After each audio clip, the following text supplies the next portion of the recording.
안녕하세요 여러분, 이인철 변호사입니다. 자, 오늘도 저희 사무실에 자랑 홍영기 변호사님과 또 성공적으로 잘 끝난 사건에 대해서 말씀 나누도록 하겠습니다. 이인철 홍영기의 성공 사건 시작합니다.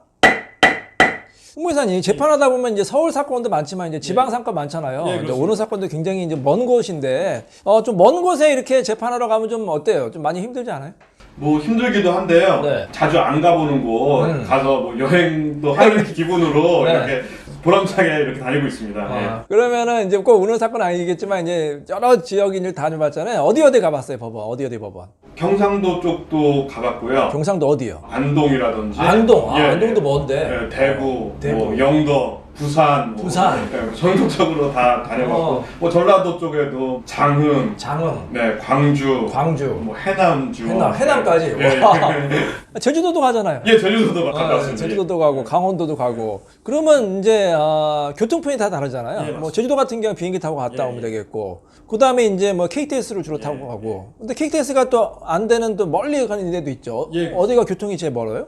이제 KTX가 안 연결되어 있는 뭐 소도시 정도, 그래서 장흥이라든지 장흥 뭐, 오해했다. 뭐 영도 그런 곳들은 이제 기차가 안 다녀서 그거 못 타고 가요. 고속버스를 버스 이용한다든지 타고. 아니면은 뭐 기차를 내려서 또 다른 교통수단을 또 이용한다든지 이렇게 하고 있습니다. 그렇게 멀리 가서 또 의뢰인 만나면 의뢰인 더 반가워하죠. 네, 의뢰인분들께서 멀리까지 와줘서 고맙다. 네. 네, 법무법인들이 이렇게 맡겨서 서울인데도 불구하고 이렇게 와주셔서 고맙다 이렇게 많이 말씀들 하십니다.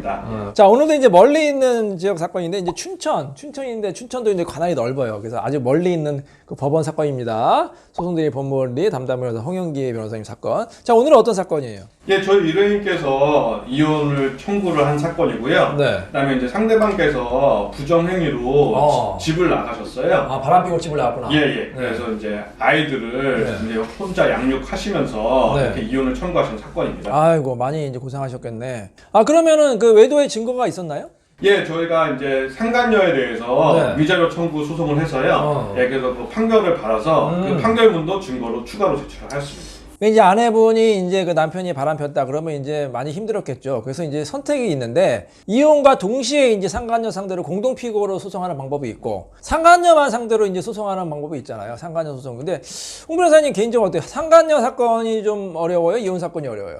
양쪽 다 어려운 다 어렵죠. 한데요. 예. 네. 뭐 상간녀 소송만의 또 어려운 점도 있고 또 이혼 소송만의 어려운 점이 있어서 뭐가 더 어렵다 이렇게 말하기 좀 쉽지 않습니다. 좀 법리는 이제 이혼이 좀 복잡하긴 하죠. 재산 문제도 있고 뭐 자녀 문제도 있고. 근데 상간녀 사건은 사실 법리가 복잡하지는 않죠. 예, 그렇습니다. 뭐 바람 폈는지 그것만 입증하면 되는데. 근데 상간녀 사건은 또 이제 의뢰인이 굉장히 또 이제 마음고생이 많으시니까 그런 것도 이제 위로해 주는 것도 쉽지 않고. 근데 상간녀 사건은 소송하면 상간녀가 직접 법원에 나오는 경우는 별로 없죠. 네, 그런 경우는 별로 없고 저희가 뭐 상간녀 쪽을 대리하면은 의뢰인께서 이제 법정을 출석하시는 걸 꺼려하셔서 그렇죠. 불편하죠. 네, 그래서 대리인만 출석하는 경우가 많습니다. 근데 대리인들끼리서 싸우는데 만약에 아내랑 상간녀가 법정에서 만나면 또 이제 엄청난 치열한 또 싸움이 될 수 있기 때문에 판사님도 좀 난처하실 거야. 막 법정 와서 막 서로 막 머리채 잡고 싸우고 그러시면 안 되니까.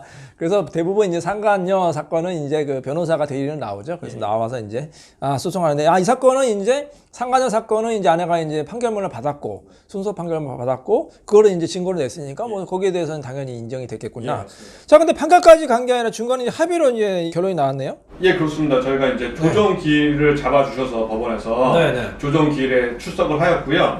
저희 의뢰인분께서 너무 이제 마음고생이 심하셨다. 예, 빠른 종결을 원한다. 예, 판결까지 가지 않고 이번 조정기일에서 될 수 있으면 끝냈으면 좋겠다. 이렇게 말씀을 하셨습니다.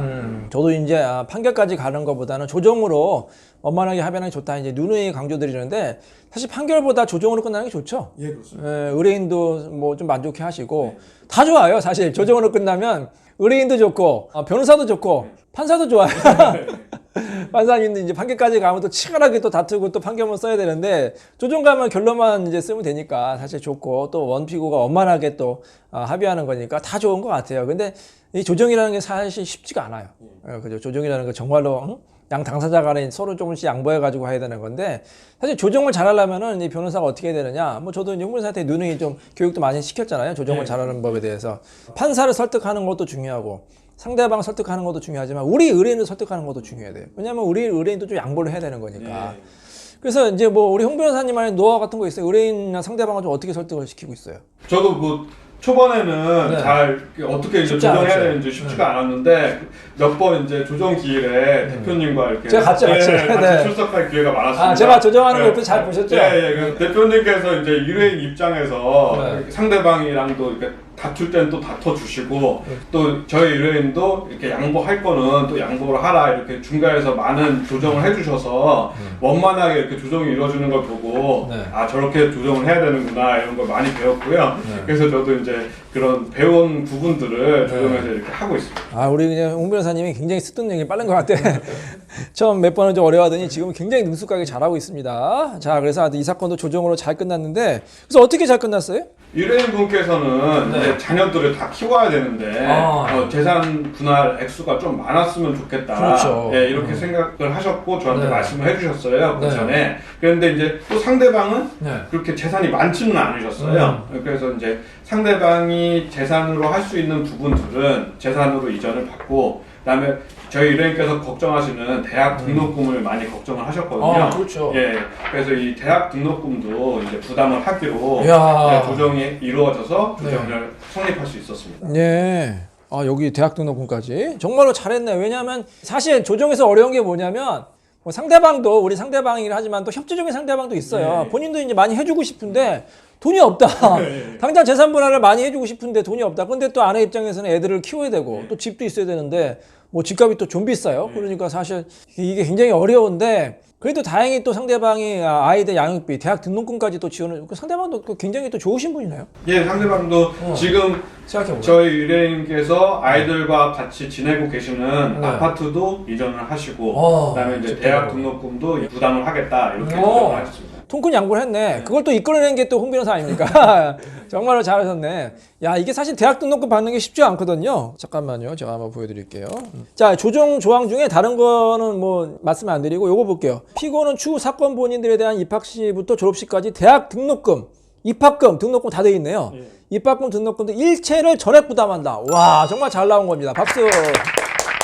야, 어떻게 이런 좋은 결과 이끌어냈어요? 뭐 쉽지는 않았는데 일단 상대방께서도 저희가 이제 상간녀 소송에 대한 판결문 추가 제출을 했고 본인이 잘못한 건 인정하신다. 그걸 쿨하게 인정했구나. 그리고 이제 본인도 사건 본인들에 대한 도움이 되고 싶다. 이것도 이제 아이들에 대한 사랑도 있으셔서 이렇게 양보를 또 하셨던 것 같습니다. 그래도 상대방이 굉장히 신사적인 분이야. 다행이에요. 이게 이제 우리 상대방이긴 하지만 굉장히 어떻게 보면 좀 뭐 소위 말하는 나쁜 사람도 있는 반면에 그나마 좀 좋은 사람 또 신사적인 사람도 있어요. 정말로 나쁜 사람 뭐 정말로 진짜 소위 말하는 소시오패스 같은 사람도 있잖아요. 간혹. 그런 사람은 조정이 안 돼요. 그죠? 조정이 아무래도 판결까지 가야 돼. 판결까지 가도 또 항소 대법원까지 가요. 그래도 이제 막 승부가 안 하는데 이렇게 신사적인 분은 그나마 또 대화가 잘 통하고 조정도 잘 되니까 정말로 다행인 것 같습니다. 이렇게 잘 나오니까 또 의뢰인이 굉장히 또 만족해 하셨겠네요. 네, 의뢰인께서도 걱정 너무 많았는데 조정으로 빨리 끝내서 너무 다행이다 이러면서 저 너무 고맙다 이러면서 감사 문자도 보내주시고 이렇게 해주셨습니다. 그래요? 감사의 글도 한번 홍 이사님 읽어주시겠어요? 네. 감사의 글 읽어드리겠습니다. 이혼 소송을 의뢰한 누구누구누구입니다. 먼저 이인철 변호사님과 홍현기 변호사님께 감사드립니다. 이혼 협의가 잘 안 되어서 이인철 변호사님과 여러 번 상담을 하게 되었고 변호사님께서 소송 준비와 진행 과정을 친절하고 자세하게 설명해 주시고 제 사정과 상황들도 배려해 주셔서 소송을 결정할 수 있었습니다. 또한 홍현기 변호사님께서 직접 소송 과정을 세심하고 꼼꼼하게 준비해 주시고 잘 모르는 부분도 자세히 안내해 주셔서 소송을 하는데 두렵거나 어려움이 없었습니다. 이혼 소송을 의뢰한 제가 힘들고 어렵지 않도록 많이 배려해 주시고 조정을 통해 잘 마무리될 수 있도록 힘써 주셔서 이인철 변호사님과 홍현기 변호사님께 다시 한번 감사드립니다. 야, 박수! 자, 이렇게 또 감사의 글 들으니까 어때요? 너무 뿌듯하고요. 그다음에 의뢰인께서 만족하시고 감사 문자도 보내주시고 하셔서 너무 고마웠습니다. 이게 변호사의 그 보람 아닙니까? 그죠? 변호사 이제 일을 힘든데 이렇게 감사의 글 받으면 정말로 그동안 힘들었던 게 쫙 이제 없어지죠. 자, 앞으로도 우리 홍 변호사님 특히 멀리 장거리 멀리 있는 사건 잘 해결 부탁드리겠습니다. 자, 이인정 홍현기의 성분 사건 여기서 마치도록 하겠습니다. 감사합니다.